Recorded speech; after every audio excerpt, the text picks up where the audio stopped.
ছেলের পছন্দের আলু ভাজি আর আমার পছন্দের কচুর বই ইলিশ মাছ।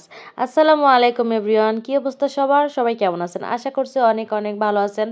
আলহামদুলিল্লাহ, আপনাদের দোয়ায় আল্লাহর রহমতে আমরাও অনেক ভালো আছি। তো আজকে আবারও একটা লং ভিডিও নিয়ে চলে আসলাম।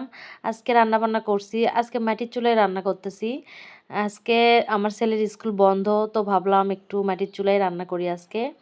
আজকে শুক্রবার না, কিন্তু আজকে মানে আমার ছেলের ক্লাস শেষ ডিসেম্বরের। আমার ছেলের ক্লাস শেষ, তো 2 দিন পর থেকে পরীক্ষা শুরু হবে। সেজন্য 2 দিন স্কুল বন্ধ আছে। ক্লাস পার্টি হওয়ার পর 2 দিন স্কুল বন্ধ। তো ভাবলাম যেহেতু স্কুল বন্ধ, তো মাটির চুলায় রান্না করি। আর যখন স্কুল খোলা থাকে তখন মাটির চুলায় রান্না করতে তো সময় লাগে।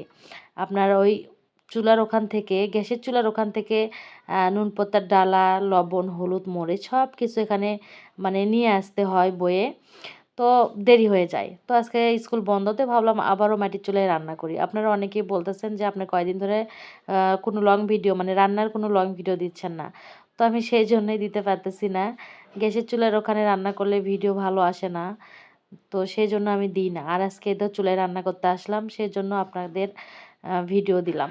তো আজকে আমার ছেলের পছন্দের আলু ভাজি করছি। তো যদিও আমি আলু ভাজি আজকে করতে চাচ্ছিলাম না, আজকে অনেক বেল হয়ে গেছে, প্রায় আজান দিয়ে দিছে। তো আমি আজকে কচুর বই রান্না করছি। আমার পছন্দের ইলিশ মাছ আর কচুর বই রান্না করতেছি। তো ওর খুব কাশ, আমার ছেলের খুব কাশ, কাশতেছে কয়েকদিন ধরে। তো ওর জন্য কচুর বই খাওয়াবো না দেখে আমি ওকে আলু ভাজি করে দিচ্ছি। আর এদিকে দেখেন, আপনাকে একটা পিৎজার একটা মানে ঠোল দেখাইলাম আপনাদের, ঠোল বা প্যাকেট যেটাই হোক। তো এই পিৎজাটা আমি কয়েকদিন আগে নিয়ে আসছি। এই পিৎজাটা নিয়ে কি একটা ইতিহাস হয়ে গেছে জানেন? এই পিৎজাটা আমি ছবি আপলোড করছি, পিৎজা লিখছি আমি। ভাই রে ভাই, আপনাদের যে কমেন্ট, পিৎজা পিৎজা হবে না, পিৎজা হবে, পিৎজা লিখছেন কেন? বানান ঠিক করেন, বানান ঠিক করেন। আপনাদের এই কমেন্ট দেখে আমি তো অবাক।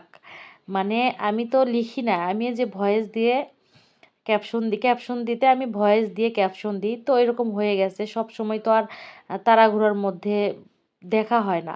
আর এই পিৎজার ছবিটা আমি যখন আপলোড করছি তখন আমি ছিলাম আমার বাবার বাসায়, একটা অনুষ্ঠানে গেছিলাম। তো তাড়াহুড়ার মাথায় আমি আপলোড দিছি, পিৎজার জায়গায় পিৎজা হয়ে গেছে। সেটা নিয়ে যে আপনাদের এত মন্তব্য, তো কি আর করব। যাই হোক, অনেকেই বলছেন আপনি তো বাংলাও লিখতে পারেন না, বাংলাও পড়তে পারেন না। তো আপনারা যা বলবেন তাই। যাই হোক, আমার এইদিকে রান্নাবান্না চলছে।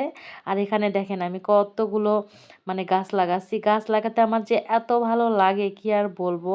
এর আগে যে বাসায় ছিলাম সে বাসায় কোনো জায়গা ছিল না গাছ লাগানোর মতো। আর এখন যে বাসায় আছি সে বাসায় গাছ লাগানোর মতো একটু জায়গা আছে। তো ওখানেই আমি গাছ লাগাচ্ছি। যাই হোক, সবাই ভালো থাকবেন, সুস্থ থাকবেন আর ভিডিওটি সম্পূর্ণ দেখবেন।